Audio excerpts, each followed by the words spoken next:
이 설교를 딱 쓰려고 하는데, 아니, 이 제목을 무엇으로 정할까요? 원래 이 제목이 주님이 임재하실 때 나는 기적의 주인공이 된다 이거였는데, 내가 가요 딱 내가 가요 이렇게 딱 들리더라고. 가세요. 임재하시면 어디든지 가십시오. 네. 왔네 저기 한 명이. 보고 싶던 얼굴이 한 명이 왔네. 네. 이 바벨론에서 고통받는 이스라엘 백성에게 위로를 주기 위해서 이사야가 이 공식적으로 위임받은 대목이 바로 이 말씀이기도 하죠. 이사야서 61장. 하지만 원래 이 내용은 이제 예수 그리스도에 대한, 메시아에 대한 어떤 대언적인 내용이죠. 원래 내용은 기름 부으사 마사오라는 것은 선지성과 제사장성과 왕성, 다 기름 부은 자들에 대한 이야기를 얘기하는 건데, 말 그대로 가난한 자, 이 아나윰이라는 이 가난한 자라는 것은 억압받고 고통당하는 자를 얘기하는 건데, 가장 일차적인 이 본문의 이사야서의 해석은 뭐예요? 낙담 중에 포로가 된 이스라엘 백성을 뜻하는 거지만, 실적으로 뭡니까? 하나님이 보낼 메시아를 고대하면서 그 완전한 영적인 해방을 바라고 있는 그 심령이 가난한 자들을 이야기하는 거잖아요. 여러분, 가난한 자, 이게 뭐예요? 한번 생각해 봐요. 예수님이 그랬죠. 예수님이 보면 예수님이 왔음에도 알아보지 못하는 사람들을 뭐라고 비유했어요? 슬기롭고 지혜 있는 자라고 비아냥거리셨어요. 그 다음에 반대말로 뭐예요? 예수님을 알아본 자를 어린아이와 같다 그랬어요. 이게 풍자적인 비유를 이렇게 하셨단 말이에요. 이 누가복음에 보면 10장 21절에 자기가 똑똑하고 자기가 잘난 자들, 차라리 어린아이 같은 게 낫다는 거지. 많이 알고 똑똑하고 자랑할 거 많은 사람들 예수님 보고도 몰라봐요. 근데 순수하고 정말 아무것도 없는 자들, 이런 자들, 우리 이런 사람이 돼야 돼요.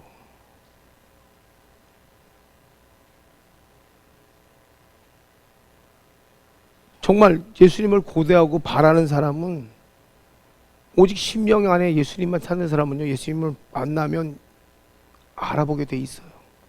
근데 내가 가진 게 많은 사람은 아무리 예수님이 손 내밀어도 몰라요.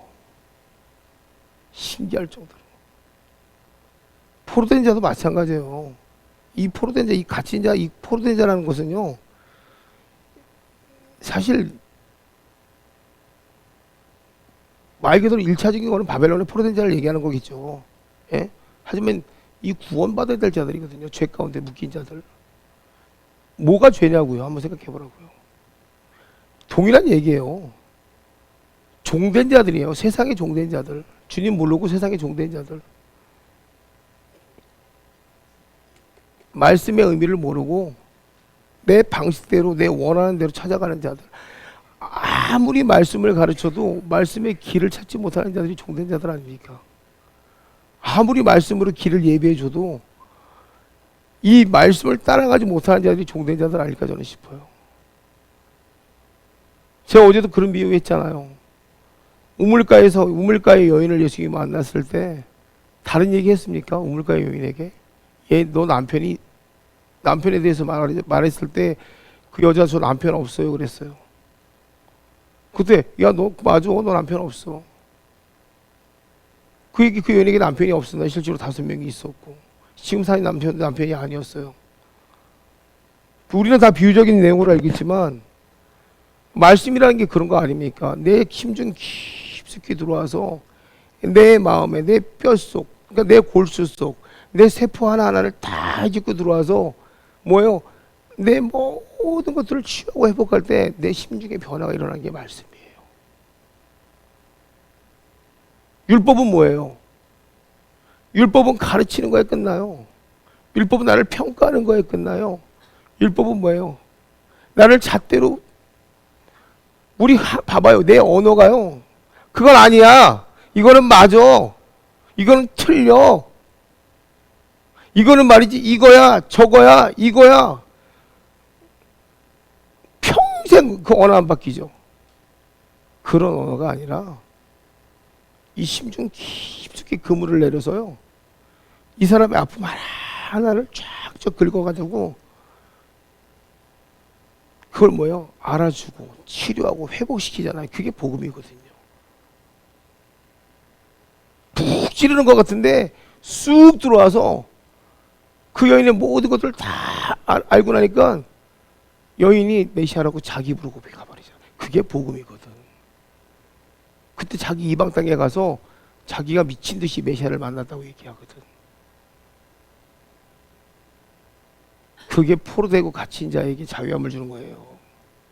그게 그냥 하는 것이 아니라 성령과 함께 동행할 때. 여러분, 내가 갇히고 내가 노임을 받았다는 게 뭔지 아십니까? 바로 이걸 얘기하는 거예요. 영적으로 소경되고 영적으로 눈뜨지 못한 자들이 바로 복음을 만나면 이게 열리는 거예요. 그러니까 내 언어가 바뀐다는 게 뭐예요? 내가 바로 눈을 뜨고 내가 보게 되니까 내 언어가 바뀌고 내 삶이 변화가 오는 거예요.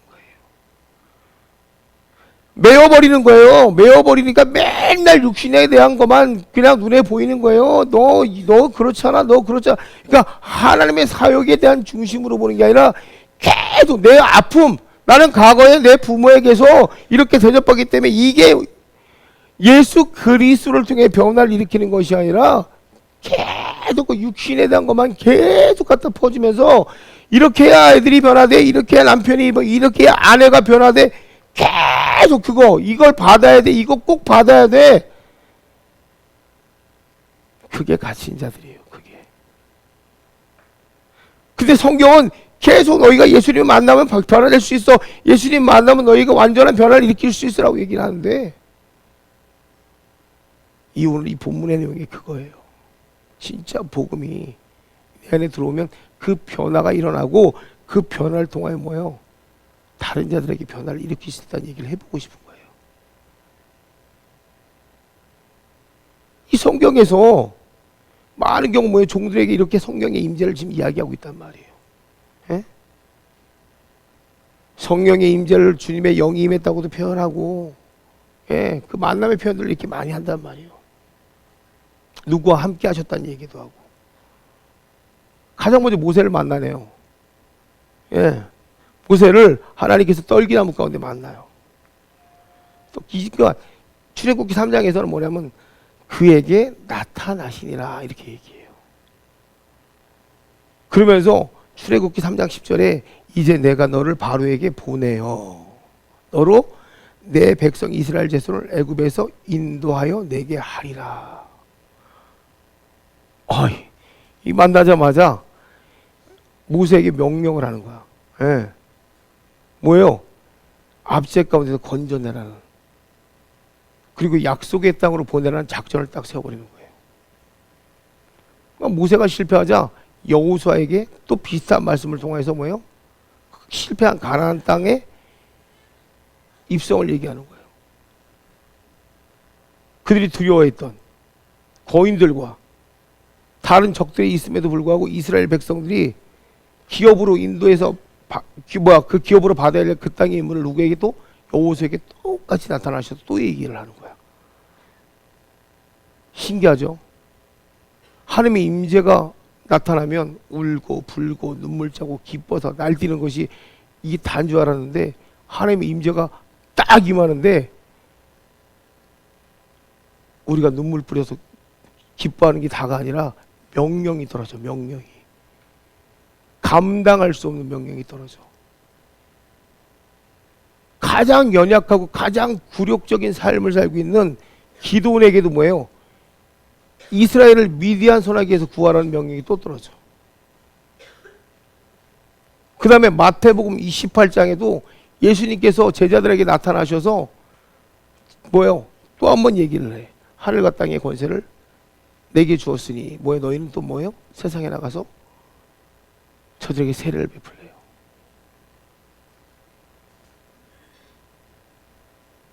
와, 놀랍지 않아요?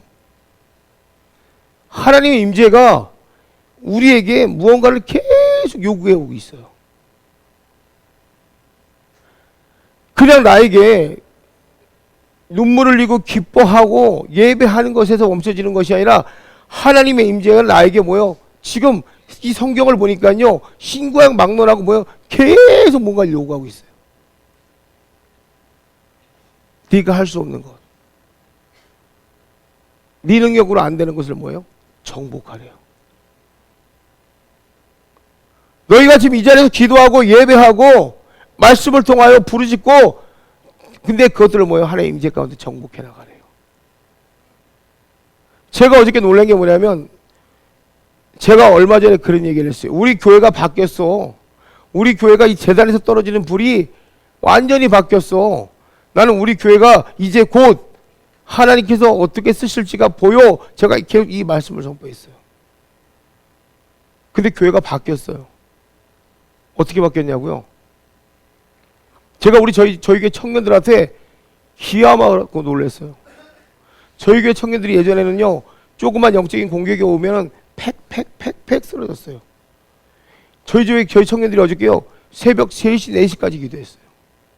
지들이 영적인 공격이 힘드니까 기도하고 싸워요. 넘어가더라니까요. 기도해서 넘어가요. 영적인 싸움을 넘어가더라니까요. 이거 아멘 해야죠. 이거 안 하면 삐져요, 제가. 여러분 생각해봐요. 본인이 영적인 싸움을 하다가 못 넘어가길래 제가 다른 말 한 것도 아니에요. 야, 너 그 교만이야. 예수님 네 안에 예수 이름으로 그냥 네가 넘어가면 넘어가죠. 그 자리에서 그걸 하고 넘어가더라니까. 그 큰 싸움을. 어른도 안 됩니다. 어른도 이거 어떻게 해야 되지 헤매입니다. 근데 저 깜짝 놀랐다니까요. 은사가 열리더라니까요. 은사가. 교회가 바뀌었다니까요. 여러분, 30년 40년 예수를 믿은 웬만한 직분자들도요, 이 말귀를 못 알을 때가 많아요. 근데 순수하게 받아들이니까 바로바로 넘어가지는 거예요. 이게 역사하는 거야. 제가 놀랐다니까. 몸을 바들바들 떨면서 넘어가더라니까. 오줌 싸는 줄 알았다니까.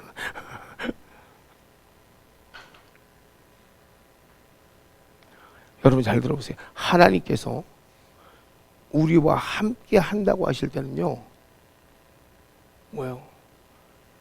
그분은 항상 우리에게 뭐요? 무엇인가를 기대한다는 걸 꼭 기억하세요. 그냥 함께 하시는 게 아니에요. 예? 하나님이 성령이 우리에게 임재할 때, 성령님이 우리에게 임재할 때, 말씀이 우리와 함께 하실 때, 여러분 기도 가운데 강한 성령의 임재가 임할 때, 여러분의 문제 해결 맞습니다. 좋습니다. 근데 문제 해결을 하고 위로하시기 위하여, 우리 대부분 그렇습니다. 하나님 나 힘들어요. 아파요. 나 지금 너무 지쳐 있어요. 나 좀 도와주세요. 그때 성령의 임재가 임합니다. 그리고 내 문제가 해결됩니다. 나를 위로하십니다. 여기서 끝난다고 생각하시면 만만의 콩떡입니다. 오산입니다. 우리의 문제를 해결하신 하나님, 우리를 위로하신 하나님 맞습니다. 그러나 더 중요한 것은 그 위로 뒤에 하나님께서 요구하신 게 뭐라고요? 불가능한 일에 도전하라는 거예요. 위로를 받고 오늘 모세와 같이 기도원과 같이 뭐요? 그 다음에 뭐요? 나에게 분명히 하나님께서 그 일을 통해 나가라는 거예요. 위로 받았으면 나의 임재를 통하여서 이제 네가 내 일을 감당하라는 거예요. 오늘 하나님 그 얘기하시는 거예요. 왜 하나님께서 교회 가운데 임재하시냐면 바로 그겁니다. 예? 이 공식이 성경에 그대로 나와 있어요. 위로와 격려. 항상 예를 들어 드리는 여호수아에 보면 모세가 죽고 그 시정 여호수아에게 나타납니다. 그러면서 약속의 땅에 대해서 정확하게 하나님께서 설명해야 해요. 하시죠. 합니다. 내가 모세에게 말한 바 같이 너희 발바닥으로 없는 모든 것을 내가 너희에게 주었노니 하면서 4절에 어디서부터 어디까지 쫙 설명하세요. 명확하리라고 설명하십니다. 그리고 난 다음에 자신의 입장을 명확히 밝히면서 위로와 격려를 해주세요. 내 평생에 너를 능히 대적할 자가 없으니 내가 모세와 함께 있었던 것처럼 너도 함께 있을 거야. 너 떠나지 않고 버리지 않을 거야. 극히 강하고 담대해. 계속 하나님께서 위로합니다. 와, 기가 막힌 하나님. 그리고 또 왜 그런지에 대한 얘기예요. 야, 율법책 내 입에서 떠나지 말게 해야 돼. 주야로 묵상해야 돼. 기록된 대로 다 지켜야 돼. 그래야지만 내 길이 평탄해. 근데 이 책임을 누구에게 돌려? 자기 자신에게 돌려. 내가 명령한 것이 아니냐 그래요. 자신이 명령했대요. 내가 내게 명령한 것이 아니냐. 강하고 담대하라. 다 책임지시겠다는 얘기예요. 얼마나 위대하신 하나님이에요. 그러니까 모든 걸 위로하고 격려하시고 모든 약속에 대한 책임을 다 자기한테 돌려요. 신약에는 이 공식이 있어요. 몇 번 얘기했죠. 배 안에서 바람이 일고 파도가 쳐요. 믿음의 시작은 뭐예요? 안식에 따랐어요. 바람과 노를 꾸짖으세요. 왜 그랬을까요? 얘들아, 너희의 믿음의 시작은 주님 안에서 안식으로부터 시작된다는 거죠. 두려워하지 말라는 거죠. 너희 두려워하기 시작하면 더 큰 일을 행할 수가 없으니까. 예? 격동하면 일이 큰 일을 할 수가 없어요. 믿음의 자세를 가르치시는 거죠. 안식은 기본이라는 거예요. 그 다음에 뭐예요? 이 안식을 통해서, 왜? 우리가 세상에 나가 전진할 때 격동하는 일이 많거든요. 꾸짖고 뭐예요? 하나님 나라의 방법이 뭐예요? 예수 그리스도의 이름으로 그것을 꾸짖으면서 하나님 나라의 확장을 일으키라는 얘기잖아요. 하나님 나라의 안식을 하고 있을 때 우리가 세상을 이길 수 있다는 것을 또 가르쳐 주시죠. 얼마나 대단하신 하나님. 완전하신 하나님.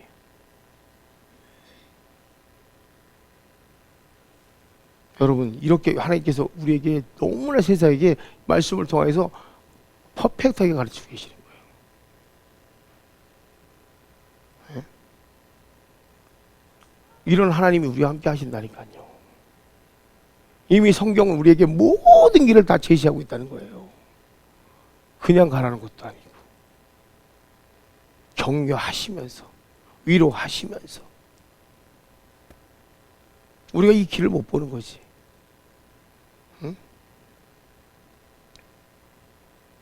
그러니까 에베소서 딱 18장 19절, 1장 18장 19절을 보면 또 여러분의 마음의 눈을 밝혀주셔서 하나님의 백성에 대한 여러분이 무엇을 바랄 것인지 또 성도들과 함께 여러분이 물려받을 축복이 얼마나 놀랍고 큰 것인지를 알게 하여 주시옵소서. 와, 바울이 기도하는 내용이에요.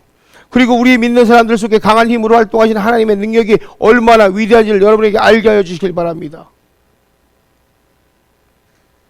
우리의 소망이 무엇인지 보여달라고, 부르심 앞에서 하나님의 능력이 얼마나 위대한지를 보여달라고 지금 이야기하고 있는 거예요. 이게 무슨 말이에요?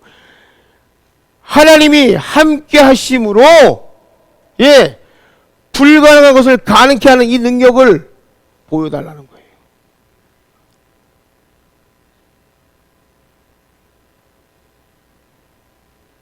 여러분, 하나님 우리에게 임하시면 어떻게 한다고요? 내가 가요. 가도 상관없어요. 왜? 불가능을 가능케 하시기 때문에. 응? 이게 정말 중요하죠. 얼마나 중요합니까? 그러니까 이사야가 담대할 수 있었던 거예요. 하나님의 임재 가운데서 이 헝클어진 세상, 이 욕된 세상, 이 더러운 세상 누가 할까? 그러니까 누가 그래요? 이사야가 자기가 간다고 손을 드는 거예요. 담대해지는 거예요. 하나님의 임재가 일어나면 담대해질 수밖에 없는 거예요. 그 복음 누가 가졌냐고. 여러분 봐보세요. 그 복음을 누가 가졌기에? 가난한 자, 포로된 자, 누가 하나님의 임재를 체험한 자가 복음을 갖는 거야. 그게 이사야더라고. 네가 가야지 그러면. 그지? 안 그렇습니까 여러분?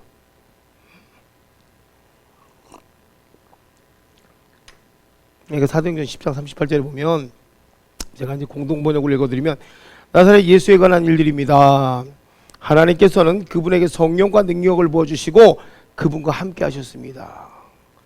그래서 그분은 두루 다니시며 좋은 일을 해주시고 악마에게 짓눌린 사람들을 모두 고쳐주셨습니다. 이렇게 얘기하고 있어요. 이 말씀이 뭐냐면 복음서 전체 예수님에 대한 이야기를 다 요약한 거예요. 예수님이 자기에게 오는 모든 자를 다 고쳐주셨어요. 귀신을 쫓아주셨어요. 여러분, 다시 말씀드릴게요. 우리가 하나님의 교회라는 사실을 깨달을 때 위대한 돌파가 일어납니다. 뭡니까? 내 안에 성전, 내가 성전이면 내 안에 하나님의 영의 임재가 있다는 걸 깨달으세요. 그때 뭐예요? 하나님의 강력한 역사가 나타납니다. 아셨죠? 내 사역이 하나님이 일하는 걸 깨달을 때 하나님은 바로 나와 일하세요. 육신의 생각이 더해지면 안 돼요. 이때부터 하나님 역사하시는 거예요. 아셨죠? 다시 한번, 성령이 임재할 때 나는 기적의 주인공이 된다. 따라합시다. 성령이 임재할 때 나는 기적의 주인공이 된다. 그러니까 내가 가요! 이게 그거예요. 알았죠? 성령이 임재할 때 나는 기적의 주인공이 된다. 아멘.